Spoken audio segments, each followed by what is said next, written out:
In late 2003, one of Yusede National Park's most reliable rangers and her trusted horse disappeared during a routine patrol. The wilderness offered up no secrets, and the case was eventually scaled back, leaving a father to search alone. 5 years later, a startling discovery made by geology students in an isolated ravine finally provided an answer to where her horse was, and in doing so, unlocked a far darker question about her own fate. The static that crackled from the dispatch radio at Yusede National Park headquarters wasn't unusual for a late September evening in 2003.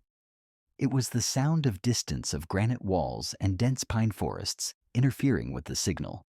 But the silence that followed the static was deeply wrong. Of shift check-ins, a routine litany of call signs and acknowledgments. Every ranger had reported in, their voices clear or faint, depending on their location in the sprawling wilderness. Every ranger except one. He keyed the microphone again. Dispatched to Ranger 3 David. Radio check over. More silence. Not even the telltale click of a keyed mic in response. Ranger Anna Lockhart, call sign 3. David was one of the most dependable people on the force. At 29, she had a quiet competence that commanded respect. She was never late, never sloppy. A missed check-in was so out of character, it immediately set a low hum of anxiety through the small control room.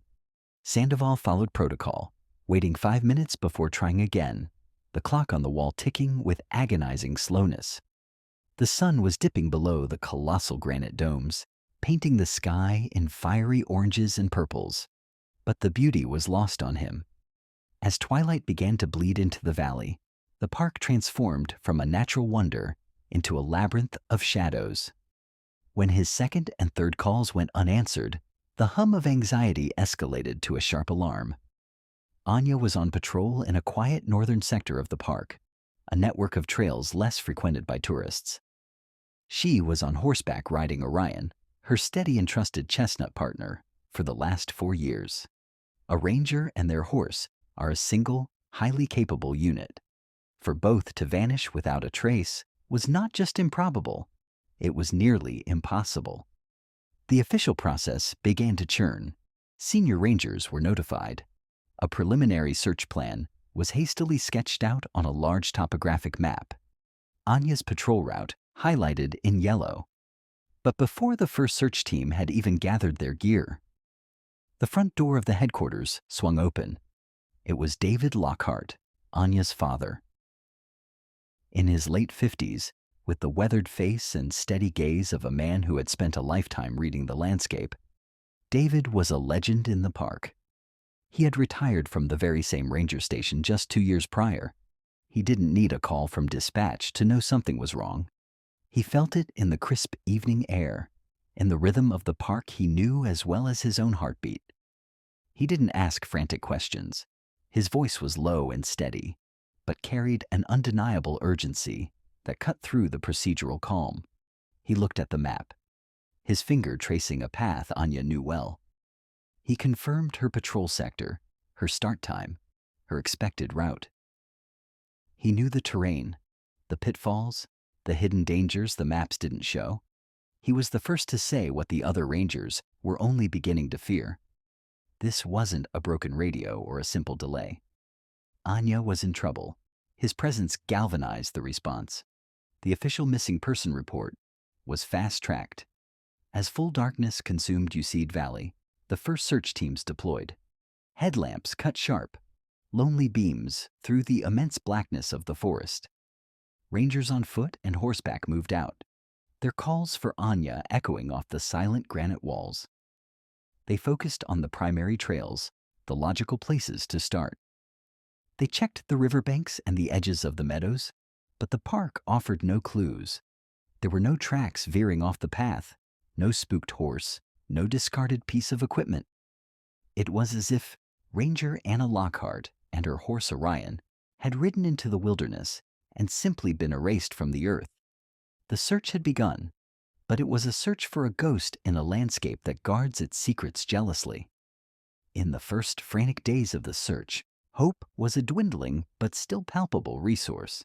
It fueled the rangers as they pushed deeper into the backcountry, their efforts a race against the clock. But the wilderness remained stubbornly silent. Then, on the third day, a thread of information emerged that seemed to pull the entire chaotic investigation into a single terrifying focus. A pair of hikers, visibly shaken, reported a harrowing encounter. They had been on a trail in a rugged, heavily forested basin several miles east of Anna's designated patrol route when they were charged by a large, aggressive black bear. They described its behavior as predatory and unnatural, forcing them to scramble up a rock face to escape. The report was electric. It was specific, credible, and provided a chillingly plausible explanation for what might have happened to a lone ranger and her horse. This new theory reshaped the entire operation. A quiet disappearance was now potentially a violent wildlife attack. The search grid was immediately and drastically shifted. The park's wildlife biologists confirmed that while rare, such unprovoked attacks were not unheard of, especially from a bear that might be old, injured, or habituated to humans.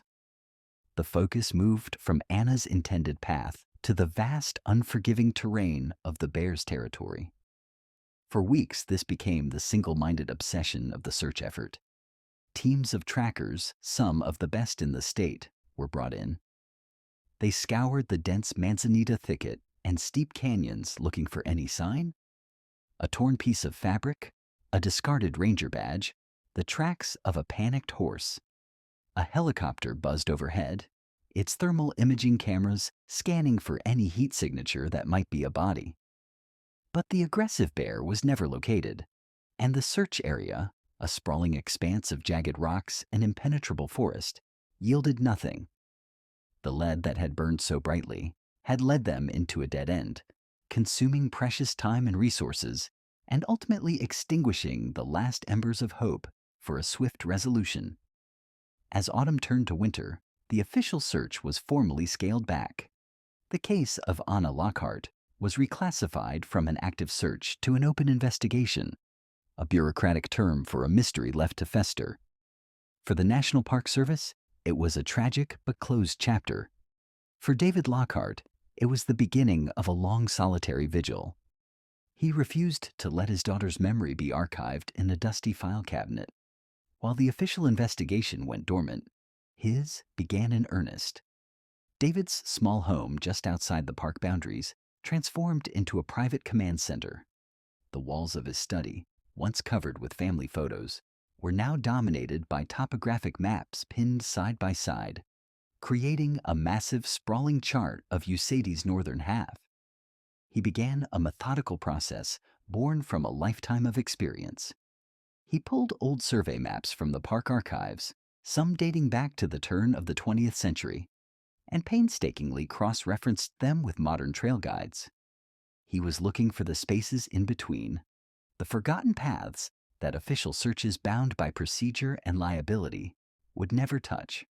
He knew Anna shared his love for the park's hidden history and often explored these old game trails and miners' paths. It was a detail the official investigators had noted, but had been unable to act upon without a more specific starting point. For the next 5 years, David's life found a new somber rhythm. 3 or 4 days a week, he would pack a small rucksack with water, a compass, and a notebook and drive into the park before dawn. He walked the trails the search teams had abandoned. He bushwhacked through dense undergrowth to follow the ghost of a path he'd seen on a 70-year-old map. He documented everything with a meticulousness that bordered on obsession. Rockfalls that could have forced a detour, streams that had changed course, clearings that offered shelter. He filled notebook after notebook with detailed hand-drawn maps, his archive becoming a far more intimate and detailed portrait of the wilderness than any official document. It was a punishing, lonely task, driven by a father's refusal to accept the silence. He wasn't just searching for his daughter. He was trying to think like her, to walk in her footsteps, to understand the final path she took. During this long, quiet period, investigators performed their due diligence, closing out the initial phase of the case. They reviewed Anya's life, searching for any hint of personal trouble that could explain her disappearance. They found nothing. She was universally described as happy, dedicated, and professional. One of the items they cataloged was a digital photograph found on the hard drive of her home computer. It was the radiant image of Anna and her horse, Orion, standing in a sun-drenched meadow, the iconic granite cliffs of Yusede rising behind them. When an investigator showed the photo to Miles Corbin, a fellow ranger and one of Anna's closest friends, he managed a sad smile. He recounted the day it was taken just 3 weeks before she vanished. They had been on patrol together when they encountered a family of tourists who were enthralled by the horses. To give them a better picture, Anna and Miles had removed the saddles and bridles. It was a rare, unguarded moment. Miles had snapped the photo of Anna with her own camera, capturing her easy smile and the clear affection she had for Orion. For the investigators, it was just another piece of background, a poignant but irrelevant detail. For David, to whom they gave a copy, the image was a constant, painful reminder of everything he had lost. A perfect moment frozen in time just before the world went silent. For 5 years, the case of Anna Lockhart existed only in whispers, in the quiet grief of her father, and in the cold, inactive files at the Yusede Ranger Station. The wilderness had swallowed her whole, and time had hardened the silence around her memory. Then, in the bright, hopeful spring of 2008, a team of university scientists, entirely unaware of the tragedy that haunted these woods, stumbled into the heart of the mystery. Dr. Lena Petrova, a geomorphologist with a passion for soil dynamics, was leading a small team of graduate students on a research project funded by a state grant. Their objective was mundane, academic, and completely detached from human drama to study the rates of sediment deposition and erosion in Yosemite's lesser-known ravine systems. They were mapping the unseen, charting the slow, imperceptible movement of the Earth itself. Their primary tool was a ground-penetrating radar unit, a cumbersome device that looked like a futuristic lawnmower, which they laboriously hauled into remote corners of the park. For weeks, their days had been a routine of setting up survey grids, dragging the GPR unit in precise lines, and analyzing the ghostly layered images that appeared on their laptop screen. The ravine they were working in that day was particularly difficult to access. There were no marked trails leading to it. They had to navigate using GPS and topo maps, scrambling down a steep scree-covered slope, their progress hampered by thorny brush and loose rock. It was the kind of place you had to have a specific reason to visit. No casual hiker would ever find it. This isolation was precisely why Dr. Petrova had chosen it. It was a pristine, undisturbed environment, perfect for gathering clean data. As one of her students, a young man named Ben, was making a pass over a relatively flat section at the bottom of the ravine, he paused. "Hey, Dr. Petrova, you should see this." Lena walked over, peering at the laptop screen. Amidst the expected horizontal lines representing layers of silt and clay, there was a large, dense, and distinctly unnatural shape. It was a dark oblong mass located about 4 feet below the surface. It wasn't layered like sediment, and it didn't have the sharp, irregular signature of a buried boulder. It was a coherent, solid anomaly. "What do you make of it?" Ben asked. Lena zoomed in on the data. "The density is high, but the shape is too uniform for a random cluster of rocks. It could be a highly compacted clay lens, maybe from an ancient landslide." Her scientific curiosity was piqued. An unusual geological formation could be the most interesting data point of their entire trip. To confirm their findings, they would need a core sample, or better yet, a small excavation pit to see the stratigraphy with their own eyes. The next day, after securing the necessary permit for a minor soil disturbance from the Park Service, the team returned to the ravine with shovels and geological picks. They carefully marked out a small square directly over the anomaly. The digging was slow and methodical, The first 2 feet were loose topsoil and humus. Then they hit a denser layer of compacted sandy loam. The work was arduous. The silence of the ravine, broken only by the scrape of their shovels and their own heavy breathing. It was Ben who felt it first. His shovel struck something that wasn't soil or rock. It made a dull, hollow thunk. He dropped to his knees and began clearing the dirt away with his hands. What emerged from the soil was not the gray of stone or the dark brown of clay. It was a curved, off-white shape. He brushed away more dirt, revealing a series of parallel slender bones. "Lena," he said, his voice barely a whisper. "It's a rib cage." A stunned silence fell over the small group. The academic excitement of a geological discovery evaporated, replaced by a cold dread. This was no longer a research site. This was a grave. They abandoned their large shovels for smaller handles, working with the delicate care of archaeologists. Over the next hour, they slowly, painstakingly uncovered their discovery. It was the complete, fully articulated skeleton of a large animal lying on its side, as if it had been gently laid to rest. The bones were bleached, but perfectly preserved in the cool, stable soil. As they cleared the dirt from around the legs, they found something else. 2 rusty U-shaped pieces of iron positioned right where the front hooves would have been. Horseshoes. Doctor. Petrova stood back, her mind racing. An entire horse, buried 4 feet deep in a ravine, miles from any official trail. This was no accident of nature. An animal that died on the surface would be scattered by scavengers in weeks. An animal caught in a rock slide would have crushed bones and be mixed with tons of debris. This horse had been deliberately and carefully buried. She knew immediately what she had to do. She pulled out her satellite phone, a device she carried for emergencies, and placed a call to the Yusede National Park dispatch. The response was swift and serious. Within 2 hours, 2 senior rangers had arrived at the scene. They took one look at the carefully excavated pit and the perfectly laid out skeleton, and their faces hardened. They recognized the profound wrongness of the scene, just as Lena had. They sealed off the ravine with yellow tape, declaring it a potential crime scene. The discovery sent a shockwave through the park's long-serving staff. The memory of Anna Lockhart and her missing horse, Orion, was a deep scar, a story told to new recruits as a cautionary tale. A park friar, a grizzled man who had been shoeing Yusede's horses for 30 years, was brought to the site. He knelt by the pit, examining the rusty horseshoes the rangers had carefully bagged. Even through the corrosion, he recognized his own handiwork. He pointed to a small, barely visible notch he hammered into the outer edge of every shoe he fitted, a unique personal mark. He retrieved his records, and the confirmation was absolute and chilling.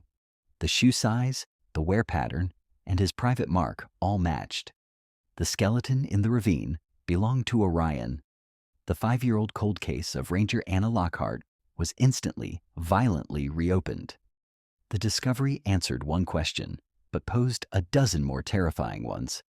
They had found her horse, but where was she? The careful burial ruled out the Longacid bear attack theory and pointed squarely at human intervention. But why bury the horse and not the rider? Was she still out there? The grim discovery in the quiet ravine had not provided closure. It had only deepened the chasm of the unknown. The FBI was notified and a new lead investigator was assigned, a sharp, tenacious cold case detective named Iris Zola. Her first order of business was to treat the entire ravine as a major crime scene, bringing in a full forensic team to dismantle the grave, bone by bone, in search of a clue that had remained buried in the dark for half a decade. The discovery of Orion's remains transformed the case from a cold file into a live, high-priority investigation. A temporary command post was established in a conference room at the Yusede headquarters, the space quickly filling with whiteboards, fresh maps, and the low hum of determined activity. The atmosphere was charged, a stark contrast to the 5 years of stagnant silence. At the center of this new storm was Detective Iris Zola, a woman whose reputation preceded her. She had been brought in from the state's cold case unit for her sharp analytical mind and her intolerance for assumptions. She moved with a clipped efficiency, her gaze missing nothing. Her first official meeting was with David Lockhart. She had read the file on him, a summary of a grieving father's desperate, lonely search.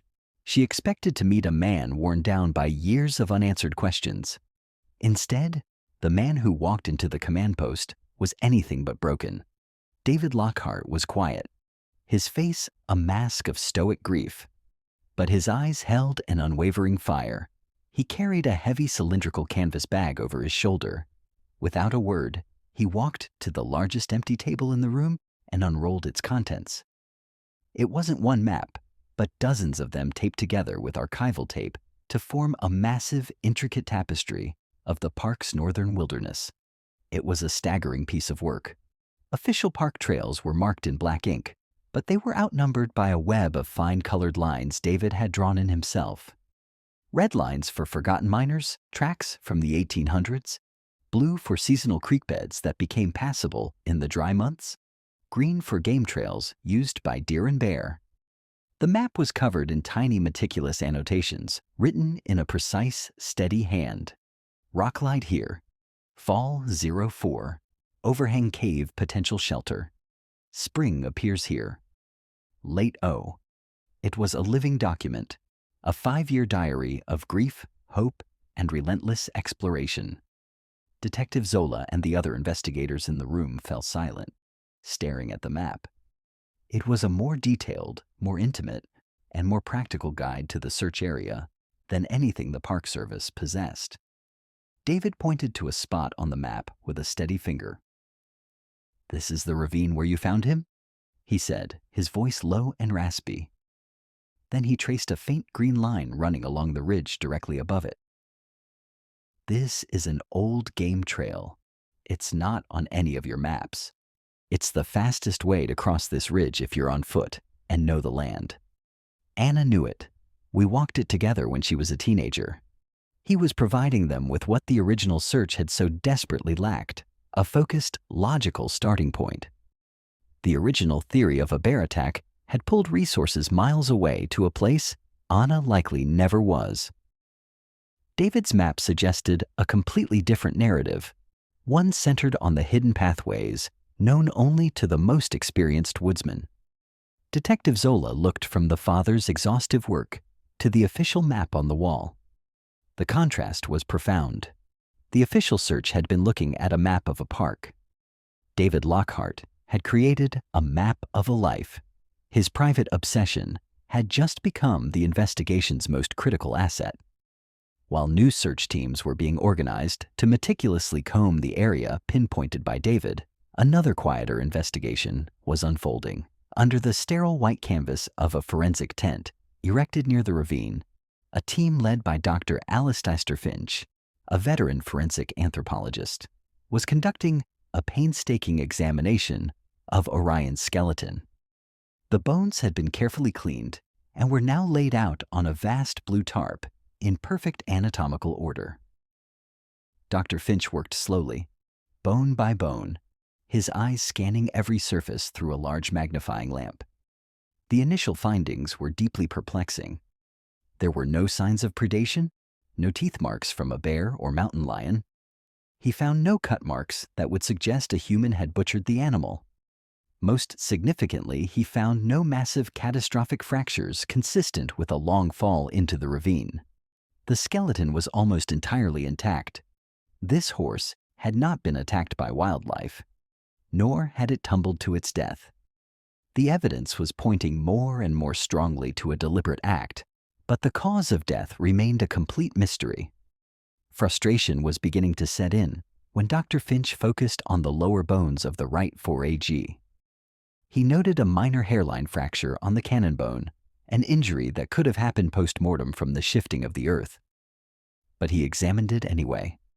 He ran his gloved finger along the tiny crack, then paused. He leaned closer, adjusting the angle of his lamp. Deep within the fissure, something glinted. It was an unnatural shimmer, a speck of metallic light no bigger than a grain of sand. It wasn't a mineral deposit from the soil. It was something foreign, something that had been driven into the bone with force. Holding his breath, he picked up a pair of impossibly fine-tipped tweezers. The entire tent seemed to hold a collective breath as he carefully probed the crack. After a tense minute, he managed to extract the fragment. He placed it in a sterile Petri dish. Under the magnifier, it was revealed to be a tiny sharp-edged shard of dark gray metal. It was clearly not lead from a bullet. It was too hard, too brittle. Later that day, back at the command post, Detective Zola stared at the minuscule fragment sealed in a small evidence bag. "So, it's not a bullet," she stated, more to herself than to Dr. Finch. "Definitely not," he confirmed. "The composition is wrong. The shape is wrong. It's a fragment, a chip off something larger. It was driven into the bone with significant force, likely at the moment this fracture was created. Whatever hit this horse was made of a very hard, very specific type of metal. The discovery was a monumental breakthrough. For 5 years, the case had been devoid of any physical evidence of foul play. Now, they had this, a tiny, baffling piece of metal that proved Orion had been struck. It was the first concrete clue that suggested Anna Lockhart hadn't just vanished. She had likely walked into a violent confrontation, but the clue was also a puzzle. The fragment was too small for easy identification. Zola knew it would have to be sent to a highly specialized material science laboratory, one with the equipment to analyze its elemental composition. As she sealed the fragment into a larger evidence container for transport, the weight of the situation settled in. The father's maps had given them a where. This tiny shard of metal had finally given them a what an act of violence. Now the entire focus of the investigation would shift to finding the who and the why. The answer, she suspected, was locked somewhere in the elemental makeup of that single enigmatic speck of metal. While the mysterious metal fragment was making its slow journey through the bureaucratic channels of forensic science, Detective Zola refused to let the investigation stall. An answer from the materials lab could take months, and she was determined to use that time to build a new foundation for the case. The discovery of Orion's violent death and deliberate burial had rendered the original 2003 investigation files almost obsolete. Every interview, every statement, every minor detail had to be re-examined through this new, darker lens. Zola's team began the painstaking process of starting over. They began by re-interviewing everyone in Anna's life, her colleagues, her friends, her distant relatives. The conversations were somber and repetitive. Everyone described the same person, a dedicated, kind, and profoundly capable woman who loved her job and had no known enemies. She didn't have a troubled romantic life, no financial problems, no secret addictions. The narrative was so consistently positive that it was almost unhelpful. There were no obvious cracks in the facade of her life that could explain a violent end. The breakthrough, when it came, was subtle. It wasn't a bombshell revelation, but a minor detail, an echo of a past frustration that now sounded like a premonition. The team was conducting a second interview with Miles Corbin, Anna's close friend and fellow ranger. They sat in the same ranger station break room where he and Anna had shared countless cups of coffee. He spoke about her passion for the park, not just the grand landscapes, but the small, delicate ecosystems that often went unnoticed. She was a real purist, Miles recalled, stirring his coffee. She hated seeing the park disrespected. Litter, people going off trail. It all got under her skin. But there was one thing that really truly angered her. He paused, looking out the window toward the granite peaks. The poachers. Zola leaned forward slightly. "You mean wildlife poachers?" "No, not just that," Miles clarified. "Artifact poachers? Guys who come in with metal detectors and shovels, digging for old bottles, belt buckles, stuff from the gold rush camps. She called them grave robbers of history. She felt they were stealing the park's soul piece by piece. He explained that while tourists saw Yusede as a natural wonder, it was also a historical site, dotted with the remnants of 19th century mining camps and settlements. These areas were federally protected, and disturbing them was a serious offense. In the months before she went missing, Miles continued, his voice lowering, she was more fired up about it than ever. She said she was finding more and more dig sites on her patrols, especially in the more remote northern sectors. She was convinced someone was running a systematic operation, and it drove her crazy. This detail, which in 2003 had sounded like a simple workplace grievance, now landed with the force of a physical blow, a violent confrontation, a buried horse, an illegal digging operation in a remote area. For the first time, a plausible motive began to take shape. One that had nothing to do with Anna personally, but everything to do with her uniform, Dei. She wasn't a random victim. She was a symbol of authority who had stumbled upon something she wasn't supposed to see. Acting on this new electrifying thread, Detective Zola dispatched 2 junior detectives to the park's records archive. Their task was tedious but specific to pull every single patrol log, incident report, and citation issued by Ranger Anna Lockhart for the 12 months leading up to her disappearance in September 2003.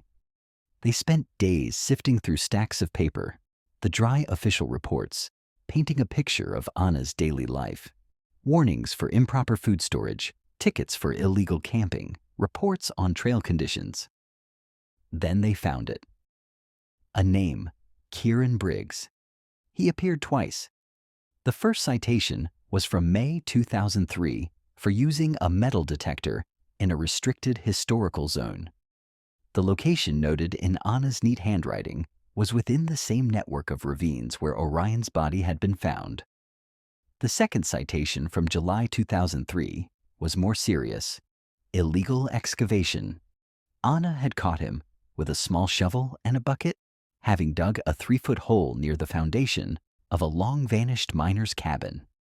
According to her report, Briggs had been belligerent and argumentative, claiming he was just a history enthusiast. Anna had confiscated his shovel and issued a hefty fine. The name immediately sent the detectives scrambling for the original 2003 case file. Kieran Briggs had indeed been on the initial list of people to interview. A note from a deputy who had spoken to him back then was brief. Briggs claimed he was at a dental appointment in Fresno on the day Anna disappeared. A cursory check at the time had seemed to confirm it, but Zola, reading the old notes, felt a surge of adrenaline. With the new context, a weak alibi that was once good enough to dismiss a minor person of interest now looked like a potential crack in a carefully constructed lie. The investigation now had a name to go with its motive. Kieran Briggs, a local resident from a nearby town, was described in public records as a part-time handyman and amateur historian. He ran a small cluttered antique shop that specialized in Gold Rush-era memorabilia. Zola's team began a quiet, discreet background check on him. They learned he was a solitary figure, respected by some for his historical knowledge, but regarded by others as an obsessive crank. He had no significant criminal record, just a string of minor citations related to his activities in the park. As the team built their profile of Briggs, the possibility that Anna could still be alive, however faint, loomed over the investigation. The discovery of the horse without its rider created a deeply unsettling ambiguity. If she had been the victim of a panicked crime, it was possible she hadn't been killed, but taken. This sliver of hope, however remote, added a desperate urgency to their work. They weren't just solving a 5-year-old murder. They were potentially racing against time to find a survivor. Every detail about Kieran Briggs, his habits, his properties, his known associates, was scrutinized with the intensity of a search for a living person. The quiet hobbyist who collected rusty artifacts had just become the investigation's prime and only suspect. The winter of 2008 bled into the new year, and the investigation settled into a tense, frustrating limbo. Detective Zola and her team had a suspect, a motive, and a location, but the evidence remained stubbornly circumstantial. Kieran Briggs continued his quiet life, operating his antique shop, seemingly oblivious to the net that was slowly being woven around him. He was placed under discreet surveillance, but his movements were unremarkable. He went to the grocery store, the post office, and his workshop. He was a man hiding in plain sight, protected by a 5-year gap in time and a lack of direct proof. The entire case now hinged on the analysis of a metallic speck smaller than a pinhead. The call that changed everything came on a gray Tuesday morning in February 2009. Zola was at her desk in the command post, staring at the constellation of evidence pinned to the whiteboard. Anya's photo, a map of the ravine, Briggs's mug shot, a picture of the excavated skeleton. The phone rang, and the caller ID showed a number from the state's Department of Justice Forensics Lab. The voice on the other end belonged to a material scientist, a man whose excitement crackled through the phone line. Detective Zola, we have the results on your fragment. This is fascinating. He explained that they had used a scanning electron microscope with an energy dispersive X-ray spectrometer, a device that could identify the elemental makeup of the tiniest sample. It's not steel, not iron, not lead. The scientist said it's a tungsten carbide alloy, a very specific one. Zola felt a jolt of electricity. What does that mean in plain English? It means it's from the tip of a geological rock hammer. The scientist explained, this particular alloy is incredibly hard, but also brittle. It's designed to chip away at hard rock like granite without dulling. When it strikes something with enough force, especially something with the tensile properties of bone, it doesn't bend.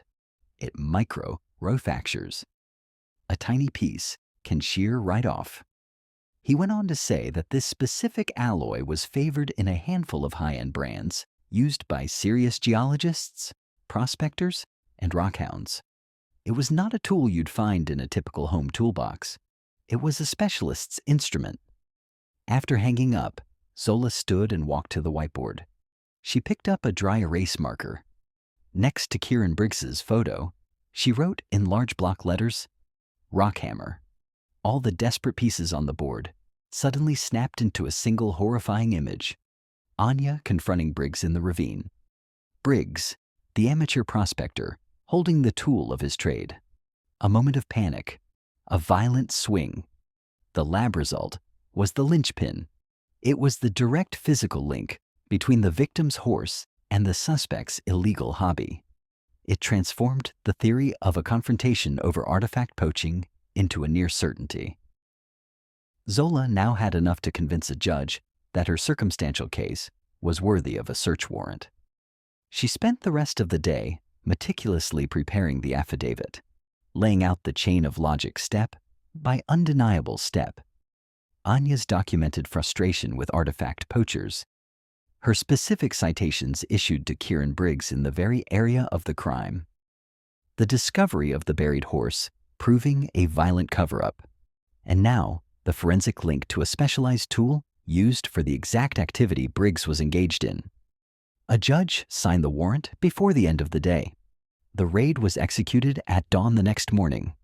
A convoy of unmarked cars rolled into the quiet residential street where Briggs lived. While one team entered his small, unassuming house, Zola led a second team to a detached garage that served as his workshop. The air inside was thick with the smell of old metal, wood polish, and damp earth. It was a hoarder's paradise of history. Shelves overflowed with dusty bottles, rusted tools, and carefully labeled boxes of pottery shards. Tools of every description hung from pegboards. The search was methodical and tense. They were looking for one specific item, a rock hammer, possibly with a damaged tip. They scoured the workshop, sifting through the chaotic clutter. Every hammer, pick, and chisel was examined and bagged, but after 2 hours, they hadn't found it. A cold knot of doubt began to form in Zola's stomach. Had he gotten rid of it years ago? Was it at the bottom of a lake? Just as the initial search of the workshop was winding down, a specialist from the National Park Service's Historical Preservation Office, who had accompanied the team, called Zola over to a set of flat file drawers. "Detective, you need to see this." He had opened a drawer to reveal dozens of artifacts, each nestled in its own foam cutout and meticulously labeled. He pointed to a collection of square-headed iron nails. "These are from the 1850s. They were only used in the structures at the old Pinyon Creek logging camp." He then pointed to a shard of blue and white ceramic. "And this is a specific pattern of English earthenware. We have found other pieces, but only at one site." Zola felt her pulse quicken. "Where is that site?" The historian looked up at her, his expression grim. "It's a small, historically significant miner settlement from 1852. Its location is deep inside the same ravine system where you found the horse." It was the checkmate moment. They hadn't found the murder weapon, but they had found something just as damning. Briggs hadn't just been dabbling. He had been systematically looting a protected archaeological site, the very site Anya was likely patrolling when she disappeared. His collection was a detailed catalog of his crimes, proving he had been there, proving he was lying, and providing an ironclad motive for silencing a federal officer who had caught him in the act. They might not have found the hammer, but they had found his entire reason for using it. The circumstantial case was now overwhelming. Zola picked up her radio. "We have enough," she said. "Bring him in." Kieran Briggs was brought to the command post, not to his local police station. Detective Zola wanted him on her turf, in a room where the walls were covered with the ghost of Anna Lockhart. He walked in with an air of aggrieved indignation, a man bothered by a bureaucratic mistake. He was of average height and build, with pale, watchful eyes that darted around the room, taking in the maps and photos before settling on Zola. He maintained his composure as she began the interview, recounting the same flimsy alibi he had given 5 years earlier. "I told the other officer in 2003, he said, his voice a reedy monotone. "I was in Fresno that day. I had a root canal." "You can check?" "We did check, Kieran," Zola replied calmly, her voice even. "We checked back then, and we checked again." "You had an appointment." "That's true.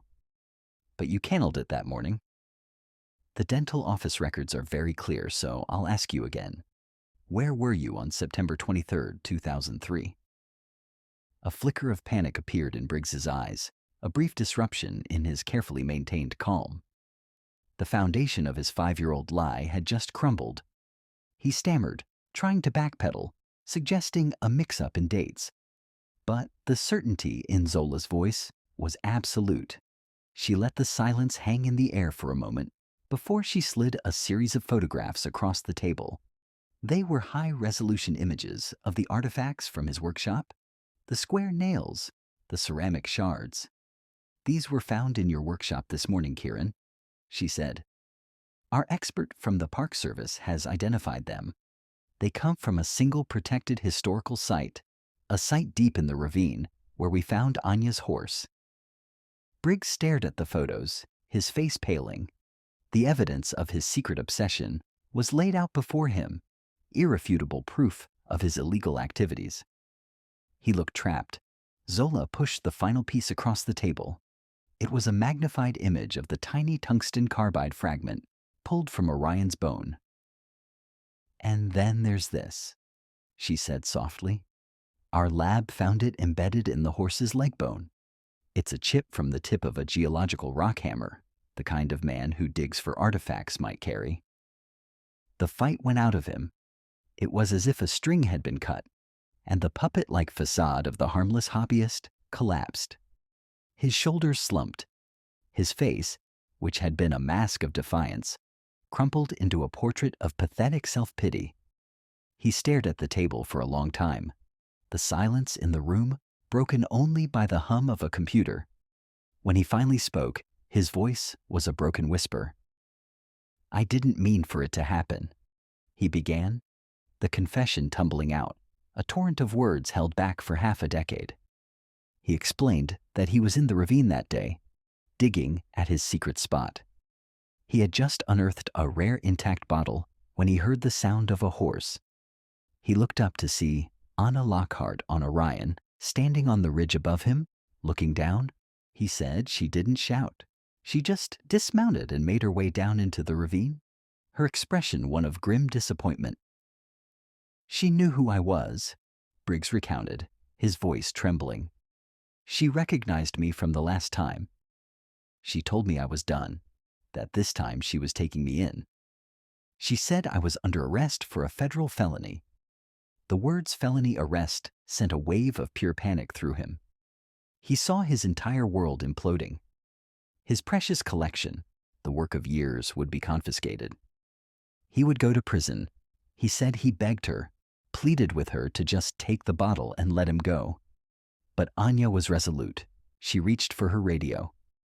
I lost it," Briggs whispered. "My hammer was in my hand. I didn't even think. I just swung." He described the sickening thud as the hammer struck her head. She collapsed without a sound. The horse Orion became frantic, rearing and pulling at its rez. In his frenzy, terrified the noise would attract attention, Briggs lunged at the animal, swinging the hammer wildly to silence it. The second part of his confession was even more chilling, delivered with a detached, methodical coldness that belied his earlier panic.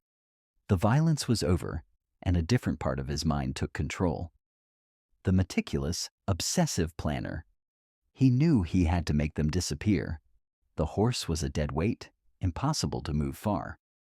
He spent hours digging the pit deeper with his confiscated shovel, eventually rolling the massive animal in and burying it. He worked all through the afternoon and into the night, guided by the moonlight. But Anna was different. He was determined that she would never ever be found. He couldn't bury her there. The risk of a future discovery was too great. He spoke of a place he knew, a place he had found years earlier while exploring off-trail. A deep vertical cave, a narrow fissure in a rock face, hidden behind a curtain of dense manzanita brush and poison oak. It was a perfect hiding place, a natural tomb. He described how he carried her body, a grueling, nightmarish journey of several miles through the dark woods. He pushed her into the fissure, listening as her body tumbled into the blackness. He was certain no one would ever find her there. It was a place that didn't exist on any map, a secret kept by him and the silent pines. When he finished, a profound quiet settled over the room. The 5-year mystery was solved. There was no complex conspiracy, no shadowy organization. There was only a pathetic, obsessive man, a moment of panicked violence, and a desperate, chillingly effective cover-up. Detective Zola looked at the broken man across the table, then picked up her radio to give the order. A specialized search and rescue team was to be mobilized. Kieran Briggs was going to lead them back to the pines, back to the secret grave where Anna Lockhart had lain hidden for more than 5 years. The journey to Anna's final resting place was a somber, silent procession. Kieran Briggs, stripped of his indignant facade and now shackled, led the way, his steps shuffling and uncertain. He was flanked by 2 deputies. Behind them walked Detective Zola and David Lockhart. David had insisted on being there. After 5 years of searching the wilderness alone, he would not let his daughter be brought out of it without him. A specialized search and rescue team, experts in high-angle and confined space recovery, followed with heavy bags of ropes, harnesses, and lighting equipment. They moved through the dense forest, following a path that wasn't a path at all, pushing through thorny undergrowth and over fallen logs. The air grew cooler as they descended into a shaded, moss-covered part of the forest, a place the sun rarely touched. After nearly an hour of grueling hiking, Briggs stopped. He pointed a trembling finger toward a wall of granite, almost completely obscured by a thick tangled curtain of manzanita and poison oak. "It's in there," he mumbled behind the brush. "If you didn't know it was there, you would walk past it 1,000 times, and see nothing. It was not a cave in the traditional sense, but a deep vertical fissure in the rock, no wider than a man's shoulders. It was a scar in the earth, a crack leading down into absolute blackness. The S team went to work with professional quietude, clearing the brush from the opening and setting up a complex system of anchors and pulleys on the sturdy pines nearby. The lead rescuer, a man named Gavin, did a final check on his harness and headlamp before giving a nod to his team. He was to be lowered into the fissure. The air that breathed out of the opening was cold and smelled of damp earth and deep time. David Lockhart stood back, his face a chiseled mask of grief, watching as the rescuer disappeared into the dark maw of the earth. The only sounds were the soft whir of the pulley system and the occasional dislodged pebbles skittering down into the depths. The radio on Gavin's chest crackled to life every few minutes with a tour progress report, descending past 20 feet, 40 feet. Walls are narrow but stable. Minutes stretched into an eternity. Then, after what felt like a lifetime, Gavin's voice came over the radio, calm and professional, but heavy with the weight of his discovery. I have contact. I have visual confirmation of human remains. A collective silent breath was released by the team above ground. Zola placed a steadying hand on David Lockhart's shoulder. He didn't flinch, his eyes fixed on the black opening in the rock, as if he could see through the stone and soil to his daughter below. The recovery was slow and incredibly delicate. Gavin worked in the cramped darkness, carefully securing Anna's remains in a specialized recovery bag. The process was one of profound respect, a rescue mission 5 years too late. Finally, the signal was given. The team above began to haul the line, bringing their fallen colleague home. As the bag was gently laid on a tarp near the opening, a heavy silence settled over the small clearing. The on-site coroner began his preliminary examination with quiet dignity. He noted the tattered remains of Anna's ranger uniform pinned to the fabric over her chest. Tarnished but intact was her ranger badge. David closed his eyes for a long moment. Even in this dark place, she was still a ranger. Then the coroner found something else. Tucked into a small pocket of her patrol trousers was a small weathered leather pouch, its drawstring pulled tight. It was an anomaly. Zola carefully took the pouch. It was not standard Sioux equipment. She looked over at Miles Corbin, who had been asked to come to help with any potential identification of personal effect. His face was pale, his eyes filled with sorrow. Zola held out the pouch. Miles, do you recognize this? He nodded slowly, reaching out a hesitant hand. It was hers, he said, his voice thick with emotion. She made it herself. She was always collecting things. With trembling fingers, he loosened the drawstring and tilted the pouch. A small collection of dried seeds and thistle heads spilled into his palm. What are they? Zola asked gently. Invasive species, Miles explained, a sad smile touching his lips. This one is Italian thistle. This is yellow star thistle. Anna was on a one-woman crusade to map and remove invasive plants from the park's native meadows. She said they were choking out the wildflowers. She would collect the seeds whenever she found a new patch so she could log the location and report it for removal. The discovery hung in the air, a revelation more profound than any piece of evidence in the case. This small pouch of seeds was a testament not to how Anya died, but to how she lived. On her final day, in her final hours, she had been doing her job.